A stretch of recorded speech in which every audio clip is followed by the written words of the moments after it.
Hello and welcome to my channel. Today we're looking at Marvel Comics' Jolly Green Giant. By the way, I didn't expect to make another comic review this quickly after my last one, but I'm really having fun making these videos, so maybe leave a suggestion for a comic you want to see next time. Incredible Hulk issue 2 released May 1st, 1962 with a cover date of July 1962. This is issue 10 of a complete Marvel Universe reading order. The cover shows the Hulk about to fight these aliens named the Toadmen. The story was written by Stan Lee, penciled by Jack Kirby, inked by Steve Ditko, and lettered by Art Simek. The story is titled The Terror of the Toadmen. First things first, the Hulk is green, the color he normally is. Well, in issue 1, he was gray originally, but in issue 2, Stan Lee changed it to green, thinking that worked better than gray, as per his letter in the Marvel Omnibus Masterwork of Hulk Volume 1. The change is never mentioned in the story, but Hulk having a different skin color is a story in the far future, like over 300 issues later. Anyway, this issue opens with the Hulk going on a rampage throughout a little town. And there are panels that just show people running away and hiding their children when they see or hear the Hulk, and some guys even try to kill him by driving a truck right into him, but the Hulk just tears it up with no effort. Look at the bottom panel. This time Hulk really looks like Frankenstein's monster. Bruce Banner has built a cage inside a cave that should contain the monstrous Hulk every night. Bruce relies on his new friend Rick Jones to close and open the door every night so that Bruce doesn't suffocate. This probably seems really strange to many watching. Well, at first, yes, the Hulk was seen as an out-of-control monster who just smashed everything, but Bruce only became the Hulk at nighttime, and Bruce Banner wants to find a cure that gets rid of the Hulk permanently. Just then, the Toadmen use their weapons of magnetic energy to pin Bruce and Rick to the cave wall. The Toadmen just take Bruce and Rick to their spaceship. The leader, Torak, wants to interrogate Bruce Banner, who is labeled by their machines as the most brilliant scientific mind on the planet, to tell them how advanced scientifically humans are so they can plan their attack on planet Earth. Bruce Banner gets placed in a cell waiting for interrogation.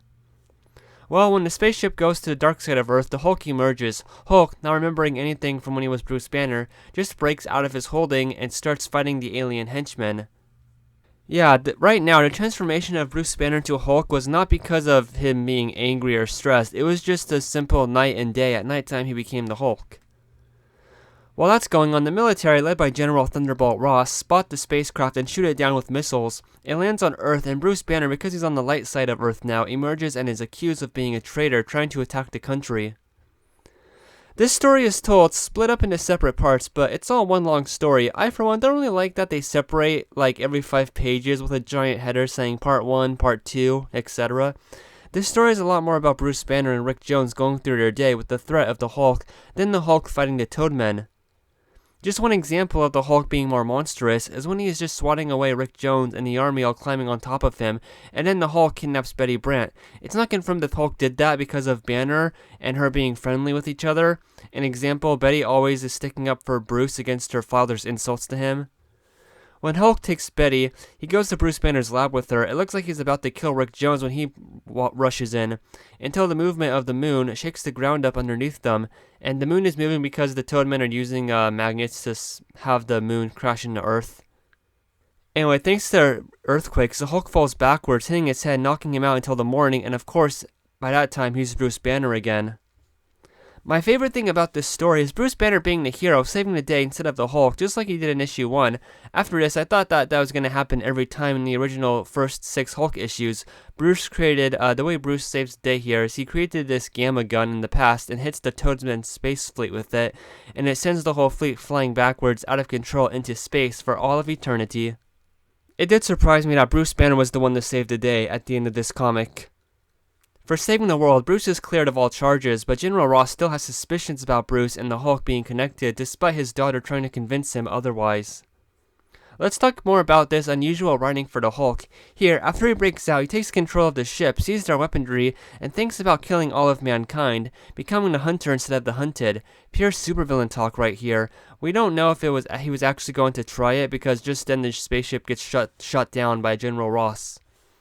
On page 21, there's a little bit of a typo when the Hulk says the word no twice in the world, saying, "Well, hound me, no longer," but there's no comma there. And in the scene, Betty Ross is about to be attacked by the Hulk because Hulk's angry with humanity, and I'm guessing specifically her father for always hounding him.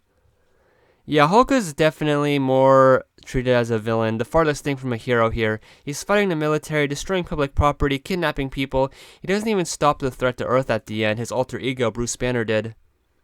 General Ross had some funny moments in this, like when he orders his men to fire immediately when they see a UFO, and when he insults Bruce Banner to his face, then Bruce insults him back. Ross kind of reminds me a lot of J. Jonah Jameson. Bruce and Betty barely have a relationship in here. Betty has a crush on Bruce Banner, but he's too busy containing the Hulk to notice. Another thing is, Rick Jones, a teen who wandered onto the Gamma Bomb test site last issue, just sticks around Bruce now and stays on military base, though he's just a kid, no badge or anything. Like, okay. And why does Rick Jones decide to stay around Banner? Well, I'm guessing it's because simply Bruce saved his life and he owes him.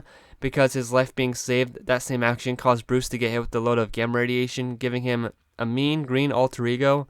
Maybe the reason Rick stays with Bruce is deeper than that, and I know Rick has like 2, 3, or 4 alter egos in his future, but I won't spoil them here. The Toadmen's greatest power, only power really, is that they have giant magnetic rays that can control the magnetic poles around the Earth. Maybe this planted the seeds for the X-Men's greatest villain, Magneto, for the future. And also in the future, we learned the Toadmen are actually members of the Tripartite race. Before I end this video, there's no letter pages for this issue. Apparently there was supposed to be, but it got delayed until issue 3. We do get an ad for Fantastic Four issue 5. Hulk never says Hulk smash in this story. I don't know when he first says that. Just wanted to mention that, because that's his most famous catchphrase. That was the second issue ever of The Incredible Hulk. He didn't fight one of his well-known enemies, and the story was mostly about drama between Bruce dealing privately with Rick Jones, the threat of him becoming the Hulk and hurting people. Well, thanks for watching, everybody.